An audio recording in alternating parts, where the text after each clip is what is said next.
Hello, Bill. Good morning, Matt. Welcome to the DMZ, everyone. It is always good to talk to you. I get the pleasure of getting to talk to you face to face once a week, but apparently one of the illustrious members of the United States Senate likes to get a piece of you when he's out for a run. Ben Sass, up and coming star in the Republican Party, some interview where he talks about his daily routine and says when he goes out for a run, he puts on his headphones and downloads a Matt Lewis podcast and takes off. Well, it's either me or Tom Petty or the Lumineers. I don't know who the Lumineers are, but I'm sure they are only half as delightful as you. I think that's the case. And by the way, let me just say, coincidentally, Ben Sass now winning the 2020 Matt Lewis primary. Watch out, Marco Rubio. Watch out. But isn't he losing? Isn't he losing the 2016 Matt Lewis primary for not stepping up to run against Donald Trump? Shouldn't he be putting his money where his mouth is and doing all he can? Who, Sass? Yeah. No, I think he's already gone above and beyond the call of duty. This is he's just in 2014 elected to the U.S. Senate from Nebraska. He's been courageous and outspoken, and I think he's done all you can ask him to do. But I do think that there could be a bright future, and I'm not just saying that, because of the podcast thing. So, but a good time to plug the Matt Lewis in the News podcast. You should be, you should download it. You should rate and review it on iTunes. And, if you listen to this, if you watch this, you can listen to this on this podcast as well. If you don't want to look at our beautiful mugs and Bill checking email and Twitter while I'm talking, you can just listen to it. You won't know he's doing that. So, speaking of the Never Trump faction, we've had a couple of developments in the past few days. We see that Trump has only $1 million in his campaign bank account, which is like a record low. The Dr. Evil campaign. $1 million. Right. Hillary Clinton has $42 million right now. Just put this in perspective. The Green Party's Jill Stein has 200,000. Gary Johnson, Libertarian, has 175,000. So Trump is basically in a third party tier of fundraising, and only Hillary Clinton is really prepared for a general election campaign. So that has terrified Republican Party insiders. And at the same time, you have, according to the Associated Press, several hundred, quote-unquote, delegates organizing to deny Trump the nomination at the convention. Now, they would need, I believe, 1237 to actually do that. So there's no suggestion that they're close to that number. But there is some semblance of an effort coming together to say, let's pass a rule at the convention declaring that nobody is bound to vote for Trump on the first ballot, and anything goes at that point. Is this just one last desperate attempt bound to fail since there is no actual candidate in the offing to stop him? I think so, but I think the fact that this is still happening is indicative of the problem that Donald Trump has this real problem. And if you can't get, we always have primaries that are hard fought, and there are always people who promise that they're not going to come home to the nominee, and they almost always do.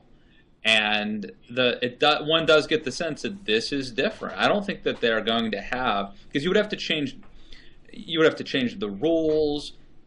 I think you could certainly argue that it's that it would be changing the rules halfway through the game. In this case, well, that's literally what it is. People they are allowed to do it if they have the votes.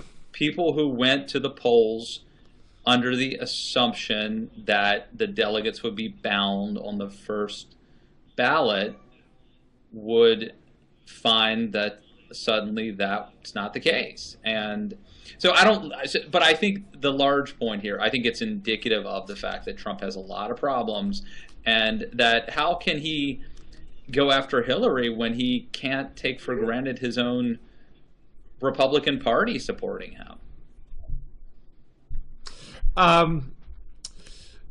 So, I mean, is this being done, do you think, because they know they can't actually stop him? They know it's a bridge too far to actually change the rules in the middle of the game, even though it's technically possible. But they want to at least, plant their flag, say for the record, when this Titanic sinks, we spoke up and said this is wrong, or is it that there's actually a sea change here? That, I mean, the guy is flat broke campaign wise. If we're at a point where his poll numbers continue to go down, he's losing by a lot by July, and this is not the case today. If you're seeing Republican Senate candidates in swing states going down, does that make everybody go into a mass panic? I think part of the argument now is Trump's going to lose. We all know that, but let it be his fault and not ours. Let's keep our hands off of it and try to save the House and Senate. If the House and Senate are looking like they're going to go down, does that change the equation at the convention? I mean, I think that there is a real danger that this thing could be over, 3 months in advance. That people, if you're Donald Trump, I think you have to be very worried that, in July or August, people just say, "Oh, it's done. He can't win. We didn't like him that much anyway." And now we think he can't. We're just writing it off. And you talked about the money situation. If you're, success begets success, right? The Emily's list, I think it's Emily, is early money is like yeast. And if, the problem is you can't raise money if you don't have money. And if people don't think you can win, it's a disincentive to give you money. So it becomes a catch-22. I think that there's what's even worse than that, people think they're going to give money to Trump and he's going to pocket it. Well, that's true. No, but he actually could, because he owes himself money, the loans that he took out. So you could give him money that he could end up reimbursing himself with. Mm-hmm. So there's a potential for what might be referred to as a death spiral for the Trump campaign. I don't think he's there yet, but I think there is a serious danger that people at some point just write him off. And that's, that would be, Bill, can you think of a historical precedent? People talk about 96 when Bob Dole, at some point, they go into triage and they essentially say, look, we know Bob Dole's not going to win, but let's save the Senate, or let's put our resources in Congress. But I'm guessing that happened in October. Is there a precedent of people just writing somebody off months in advance? Well, probably. I think we have examples where the polls were crystal clear. Reagan, Mondale, Nixon, McGovern. The McGovern campaign, that was a total disaster. The convention was a disaster. The VP debacle after that was a disaster. Those two. Those were bigger blowouts than Clinton Dole. Clinton Dole was, I think, pretty clear, but it wasn't a total. The bomb didn't fall out of Dole. He still was in it till the end. Yeah. But there are.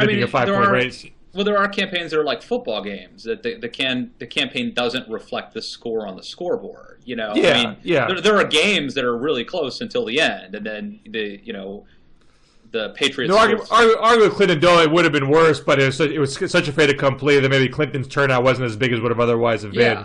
I don't think we have an example of a campaign so transparently amateurish this early in the race. I mean, and that's partly because these things are in the olden days, things didn't even get started till the convention. We're before the convention, but this is still uniquely ridiculous. Now, in terms of the money, though, Trump can always say, "Look, I've got plenty of money. I'm going to self-fund. I could put in hundreds of millions of dollars, so don't worry." We just got rid of Corey Lewandowski, so there's a sign that Ivanka Trump and her husband may be sort of seizing control, which is probably a good sign.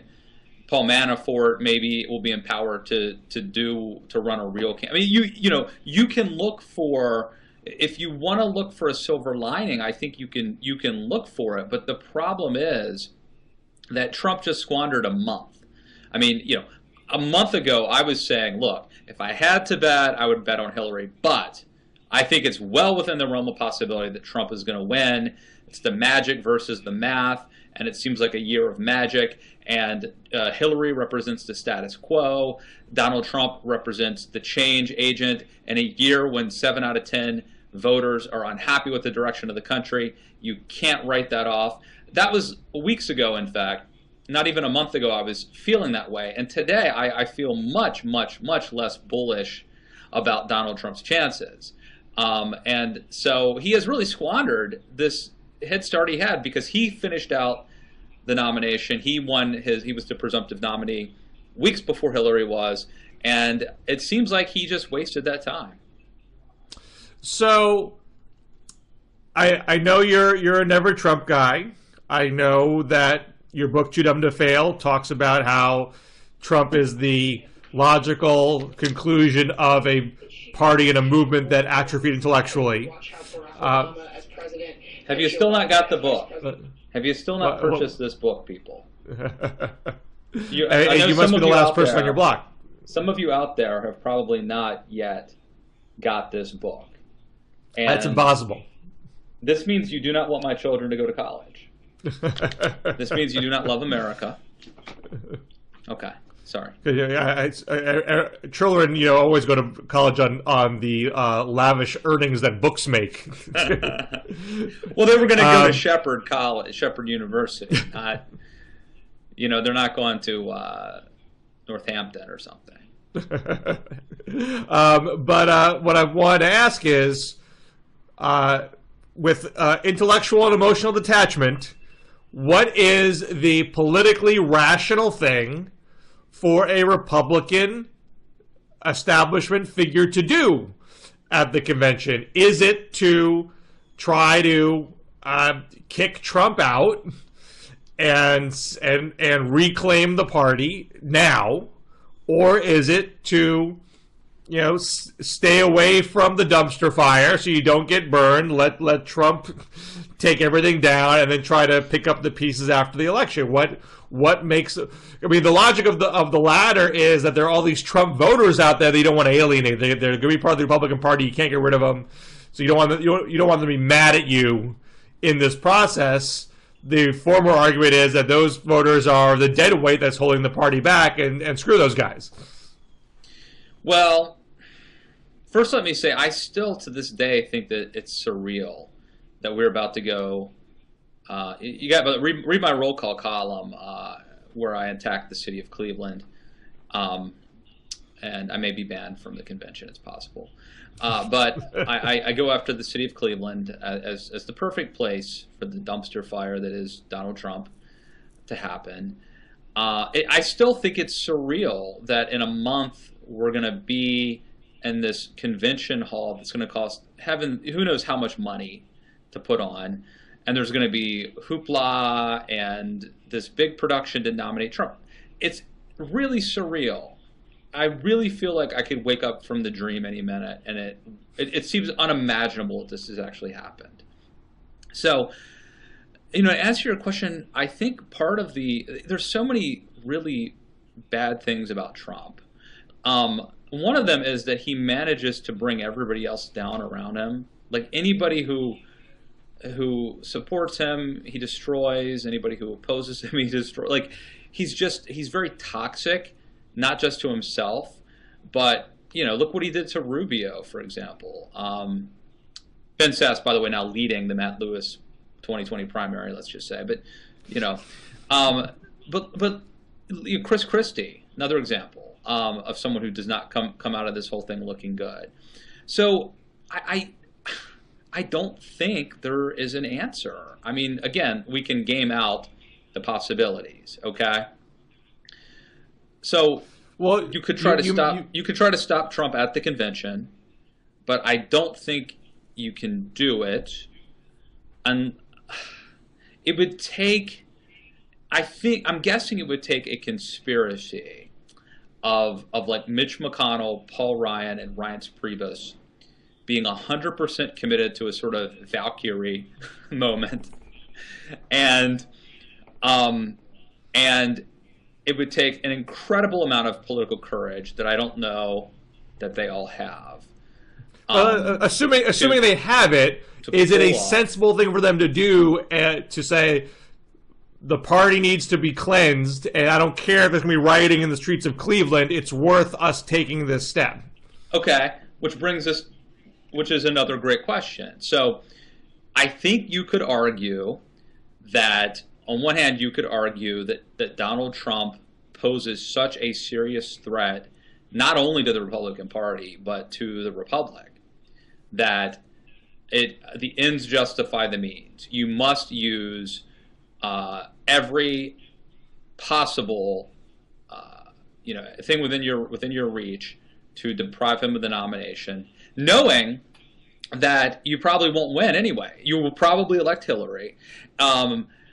I don't think. Why would Ted Cruz? So Ted Cruz would be the obvious guy if this is the way you go. Like, not a third party, but a coup. Why would Cruz want it? I think Cruz wants 2020. I think, I listened to the great Jeff Rowe interview with Glenn Thrush, the podcast. Very clearly, I think Ted Cruz sees this as like his 1976 moment. He's Reagan.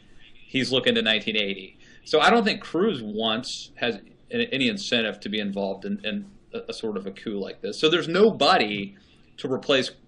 You can't beat somebody with no. And even if you do it, Hillary probably wins. And then you get blamed. Trump becomes a martyr.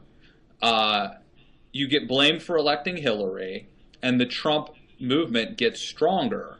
And it either goes rogue. So you basically think that they should take the Boehner strategy, stand back and let the Trump movement die of its own accord at this point.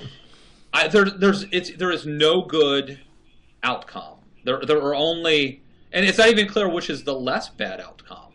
Which is I don't know what the right thing to do at this moment is. Now, then there's the other calculus, which I think is based on, I don't want to say selfish, but it's based on positioning yourself, which would be, I am either so I've given up, thinking that I can change the future, that we can stop Trump.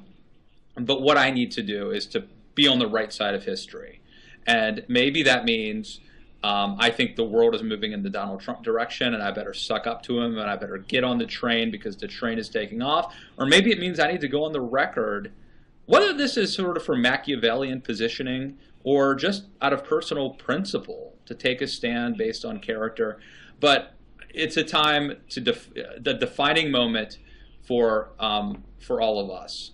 So I think that's more what this is. I don't think this is actually about stopping Trump anymore. I think this is about, what do you tell your what did you tell your grandkids about that you were doing during this moment? So you mentioned earlier Marco Rubio as someone who got chewed up by the Trump machine. We just learned this morning, I don't know if he's actually said it out of his own mouth yet, but there are reports that he has decided to enter the Florida Senate race to keep his seat. And we should credit our friend Alexis Levinson at National Review. I see the chyron on cable networks or the Washington Post confirms, but I think Alexis. No, look. We kind of all saw this coming, but I think Alexis gets credit. I think she was the first one to to sort of take that leap and report it's happening. So kudos to her, assuming I'm right about that. Yeah. So does this make sense? I mean, it makes sense from a Republican Party standpoint in that he is polling the best of all the other no-names that were, in the Republican primaries, a very large field. No one had really broken out. The likely Democratic nominee is Congressman Patrick Murphy, who's very moderate. He still has the dispatch of Alan Grayson. It's not a given that he beats Grayson, but Grayson is not running a fantastic primary campaign so far. So it makes sense that you want to have your best shot to keep the seat. Rubio's the best shot to keep the seat. I totally agree with that. From Rubio's perspective, I mean, here's a guy who, let's remember, he's in his first term. When he won his first term, he did not get the 50%. It was a three-way race, and he won with 48%. And that's the only statewide general election campaign he's ever done. And he won the primary largely uncontested because Charlie Crist, ditched it. His next Republican primary, he gets humiliated in his home state by Donald Trump. And now he's running into a 2016 general election, which all indications are it's not going to be a Republican year. It's not, the Republican wins are not at your back. We just had a Quinnipiac poll where Clinton beats Trump by 8 points. Yes, it's early and things can change, blah, blah, blah, but it's no guarantee at all that Rubio can win in this environment. He has not proven he has the loyalty of the Florida electorate under his feet. So why take the risk when you could, get out of the way for a couple years and try to rehab your reputation and then take a run at governor in a couple of years? I don't get why this is a logical move for him. It's all just weird to me. I feel like I don't think you could name a guy who in the last 3 years maybe has got Marco Rubio has become a progressively worse politician in the last 3 years. And this is like the Hamlet of Little Havana kind of thing. Like, why did he say he wasn't going to run and then change his mind? I don't get it. Like, nothing has changed. Like, what has changed? Maybe he assumed that it was a safe Republican seat, but that seems like an absurd assumption to make about Florida. Why is he changing his mind now? Like, if he was going to retire, if he didn't like the Senate, if he wanted to make money, those are all perfectly rational, logical things. Why does he now change his mind? It plays into it sort of. It almost plays into the flip-flopping thing a little bit. I'm confused by this. Well, I mean, I think it's fair for him to say what's changed is that I'm concerned that we're going to lose the seat, and I want to make sure we keep the Senate. And I think there's more important work that I can do here. I mean, there's flip-flops, but because he was sort of disparaging of the Senate. I can't make changes. I need to be president. Those sorts of things. But I think you can talk around that stuff. So I don't think it's embarrassing on its face to do it. I think he can run a credible campaign. But if he loses it, I mean, my God, I mean, how humiliating would it be to lose twice in your home state in 1 year? I mean, there Richard Nixon to kick around anymore after that. I mean, that's the only argument I have there is, Nixon actually came back from that humiliation, losing the presidency and losing the race for governor. Then he came back to be president, 6 years later. Maybe there's still a chance to recover after that. But man, that's a lot to ask for. There's so many other sort of weird things. Like his friend was running for the seat, right? I can't think of the guy's name, but he was endorsed by David Jolly, right? No, not Jolly. Anyway, so. And then there's the fact, will he pledge to Manu Raju from CNN was trying to get him to pledge that he would fulfill his entire 6-year term, which would rule out running for president in 2020 should that be an option. There's apparently Rubio wanted Ted Cruz to to endorse this effort, and I think Cruz would not do that. Am I right about that, Bill? I don't know if you've seen that. I'm not sure. There's a lot of interesting sort of things happening here. I want to take a slightly offbeat turn for our usual conversations because I've been watching the ESPN 30 on 30 documentary OJ Made in America. Have you had a chance to see any of that yet? No, but I have heard podcasts about it, and I'm a fan of the 30 for 30 genre and project, and I've heard some interviews and podcasts about this, and it sounds pretty fascinating. I mean, obviously, this is the 20th anniversary now of the O.J. Simpson trial. Is that right? Yeah, right. Okay. Well, yeah, of the of the trial, correct? I think it's the trial. It happened in '94, I think, and the trial was '96 is when it was the verdict was. So, but it's interesting because there was this like a mini series or something a few weeks ago that got a lot of attention and got a lot of that was the FX Real American Crime Story. That was like a fictionalized, acted out portrayal. And now this documentary, which is a multi-part documentary series, is also getting really good buzz. So, but tell us about it. I want to see. Well, first thing, what I suggest everybody do is watch the Ken Burns documentary on Jackie Robinson, and then watch right afterwards the ESPN. This is Ezra Edelman's the director of documentary on OJ, because they both do a similar thing, which is take their subject and juxtapose them against the backdrop of race in America during their careers. What race of race in America, yeah. Right? And so I think the and this comes on the heels of Muhammad Ali's death, and from what I've heard, it's interesting because OJ probably got off of the criminal conviction based on jury nullification, and yet I think from what I've heard, this makes the argument that he basically intentionally eschewed identifying as a black athlete and taking stands, civil rights stands, so that he could be more popular with a mainstream white audience of consumers. Am I right that it sort of makes that? Well, I mean, that's why watching the two back to back is so interesting. It chronologically fits.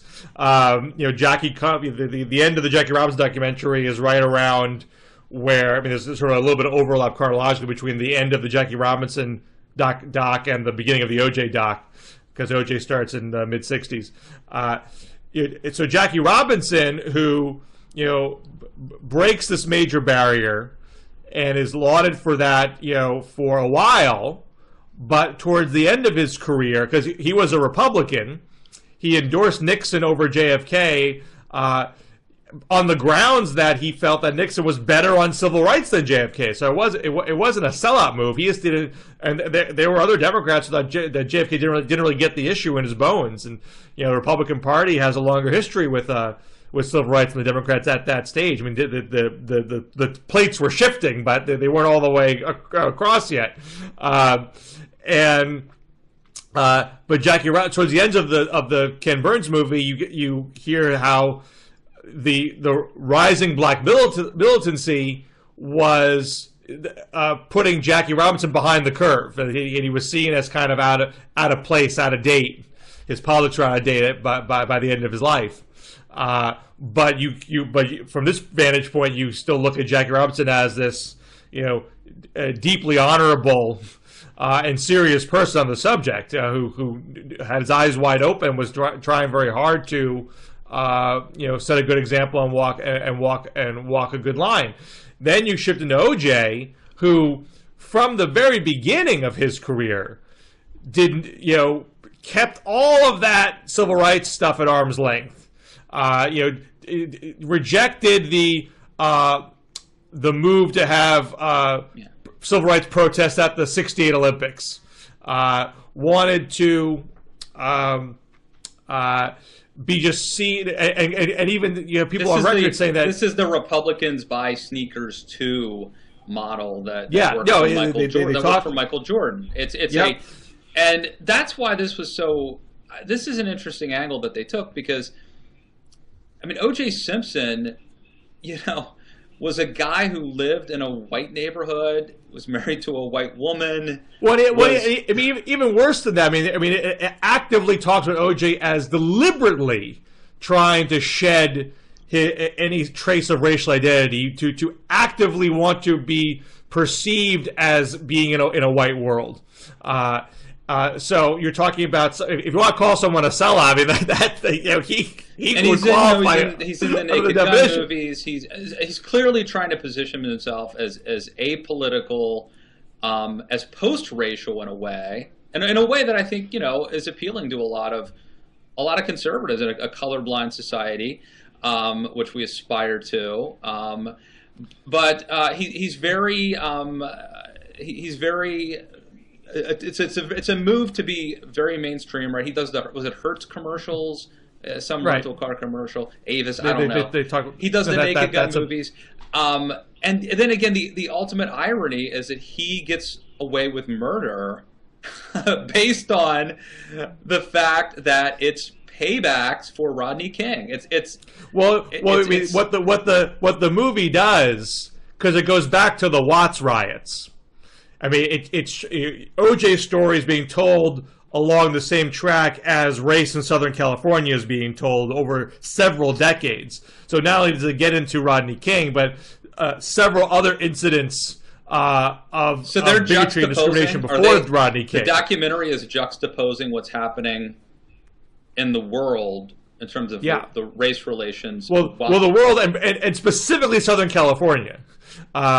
Where you have this cauldron that has been brewing for decades, and it all comes to a head. I forgot to mention one other thing, that the LAPD covers for O.J. Simpson on multiple occames when he's beating his wife, right? So they get all that stuff is explored. You have some similar players in the Rodney King story and the OJ story, and so at the moment where it flips and OJ becomes a symbol of racial discrimination against African Americans at the hands of the LAPD, you have at the end of the car chase, the low speed car chase, which is an example of the LAPD treating OJ dramatically differently than they treated a whole lot of other people, Rodney King especially. That people are lining the streets at that moment chanting for OJ and around his house.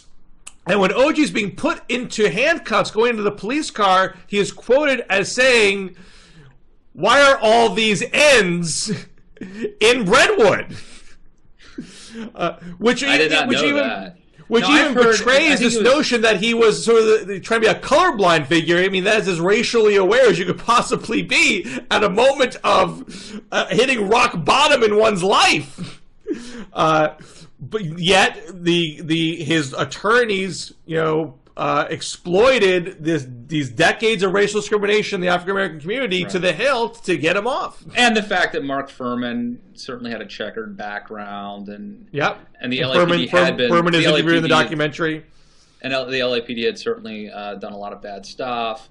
And a couple other things I've heard. I had an interview with Jeffrey Toobin and somebody else. I don't know. They were talking about this thing, and one of the things they said was that immediately after that, when they arrest OJ, once he's in custody, they botched the questioning of him. That they basically could have gotten him to basically he wouldn't have had an alibi had they forced him to sort of detail what he had done that day. They also had footage of jurors who admitted that they thought OJ was guilty, but they voted to acquit based on paybacks for the Rodney King beating. And well, I haven't quite seen that. I'm not quite. Okay. I'm in the middle of the trial. I mean, there are two jurors that I've seen them talk to, and I haven't seen them say they actually thought OJ was guilty, but they certainly were weighing those factors. It clearly worked to say. I mean, the charge was that Mark Furman was a racist, therefore he could have planted evidence. Is it okay? Is it clear to you? And they definitely bought that argument. Well, yeah, and Furman was no angel. And Furman had also apparently tried. Furman had been working with a screenwriter or something, helping. He was helping a screenwriter. I mean, the audio tape, because he had said before that point that he never used the N-word, and those audio tapes showed him using the N-word, and that was one of the more damning moments of the trial. Is it clear to you, Bill Scher, a liberal and a white dude, all that on the table? But is it? I mean, do you have any doubts at all that O.J. Simpson did it? Is it clear to you that he was guilty of murdering his wife? I mean, I thought he was guilty at the time, but when you see it, when you see this, when you see this story, this documentary, I don't even think in '94 I was as sensitized to domestic violence as I am today. I think the notion that you could jump from being a domestic abuser to a murderer, I probably thought at the time was a bigger jump to take than I would recognize today. Whereas now I know, very innately that is a common step ahead for a domestic abuser, even if it's not necessarily a majority of. It's far from unusual, and so to sort of intuitively grasp that, makes it even harder to see the trial fall apart in this way. I also think the whole thing about privilege is interesting. Like, I was one of the people who initially thought it can't be OJ because he's got too much to lose. Why would somebody? Why he seems so likable. He seems so mainstream. He seems so nice, like such a nice, friendly guy, and he's got a lot to lose. Why would he do this? Just whatever. But I mean, the domestic abuse aspect is key to that. Well, when you've got things handed to you and you're used to getting your way, there's the Chris Rock skit. I'm not saying OJ was right, but I understand why, So I found that interesting. The whole logic of like, well, he could. Why would he do it? He can't do it. He's got, OJ would never do it. The power of celebrity, and then just the psychological thing about like somebody that famous would never do something like this because they've got too good of a life to mess up. Okay, so why don't you pick up where you left off? Okay, you might not have seen this yet, but from what I've heard, Toobin says that at the end, O.J. Simpson has to move to Florida because he's not accepted in Brentwood and his community, and it's really sort of depressing. Like he was not living a good life in Florida. The luster was sort of off. And he was sort of almost like a shabby existence. But Toobin thinks that the conviction where he was, goes into a hotel room, guns ablazing to try to get back some of his memorabilia that had been, I guess, stolen or something, that OJ should not have done any time for that, and that the judge basically gave him a sentence to make up for the fact that he got away with murder. Mm-hmm. So I don't know if you've gotten to that. I've not gotten to that part of it. But one other story that I just thought was interesting, talking about OJ and race, because what's amazing about the documentary is that there are a number of people in OJ's circle who are extraordinarily candid in their interviews, and so one of the lawyers is talking about how they brought the jury to the crime scene at the house. But that was really to get them to walk through OJ's house and make them be starstruck. And Marshall Clark, the prosecutor, knew what was going on and was very angry about it. Yeah. Well, not only that, but didn't they redecorate that house? That's the story. And, maybe folks know this already, but because all the photos in his house were OJ with white people. So not only did they dig up whatever photo they could find with OJ with an African American, there's that famous Norman Rockwell painting depicting the attempt to desegregate Southern schools with the little African American girl in the picture. They take that a print of that from Johnny Cochran's house and put it in OJ's house, and Marcia Clark looks at what's going on and she complains on site. She's complaining to the lawyers and the judge. This is a ridiculous show. I see what you're doing here, and OJ's lawyer in the interview is recreating his response. Marcia, how could you ever say such a thing? That is so offensive. How dare you? And goes on to say that if it was a Latino jury, he would have put up a giant piñata and put OJ in a sombrero. I mean, that's how candid he's being. Who is this? Who is this? OJ's lawyer, Carl Douglas. It's not Cochran, right? It's not Johnny Cochran. Johnny Cochran passed away. Right? This is Carl Douglas, who was one of the younger lawyers then. I mean, it is amazing. Like Johnny Cochran, obviously evil genius. Who got off his guy off for murder? I guess that's his job. But it's so weird. The Kardashian guy, Robert Kardashian, is involved in this story. It's just it's so surreal. It's such an amazing story, and in a year where this campaign is about nostalgia, in many ways '90s nostalgia, it's appropriate that we're doing this. That this is happening. It was another surreal event, unbelievable. I don't know if I ever told this. It's not even it's like the lack of a story. It's an unstory. But I tell it because I think it tells you how much times have changed. In 1994, the week that OJ killed his wife and was in the infamous Bronco chase, I was at Ocean City, Maryland for senior week. And I was alerted 2 or 3 days later, when this is before cell phones, it's before Twitter, it's before, I guess, CNN existed, but it was before the proliferation of cable news, but it's before email, before I had email. Somebody probably had it, but anyway, I called my dad one day and he's like telling me that O.J. Simpson killed somebody a couple days ago, and number one, I couldn't believe it because O.J. Simpson. That would be like Bob Uecker, axed a family in Cleveland or something. It's like bizarre. But I always find it interesting that in 1994, now part of it was that I was drunk for the better part of that week, but I always find it interesting that I could literally have not known that I could have gone like 48 hours without hearing about the Bronco chase. It's unfathomable that would happen in the modern world, right? You would have known immediately that had happened. Right. So, it's an unstory. Where were you, Bill Scher? Where were you when the Bronco chase happened? The Bronco chase, I was in Washington D.C. I just graduated from college a month earlier, and I was getting settled in Washington D.C. I was actually renting out a dorm room at GW. Had an internship and just watching it. You can tell how my life and Bill's life at this point are vastly different. Based on where were you when OJ killed his wife? Yeah. But yeah, I was just watching it stunned on TV in my little room.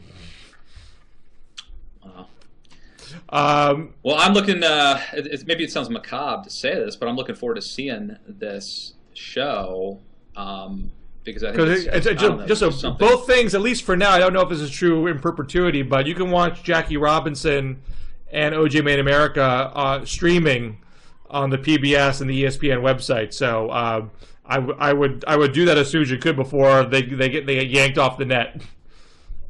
Yes, good advice. All right, let's plug some stuff. So I mentioned on last week's show, my article about Jill Stein and Gary Johnson was coming out in Politico. That ran on Sunday. Actually, probably one of the most shared pieces I've written in the 2016 election, maybe just behind my Al Franken for VP piece. Largely driven, I think, by very excited Green voters. But you're tearing it up. You're tearing it up, man. But there's actually there's a lot of newsy stuff in there about both Jill Steiner and Gary Johnson, and the possibility of one being in a debate. So I would definitely go check that out at Politico. What do you got on the in the offing, Matt? Read my love song, my love story to the city of Cleveland, and roll call.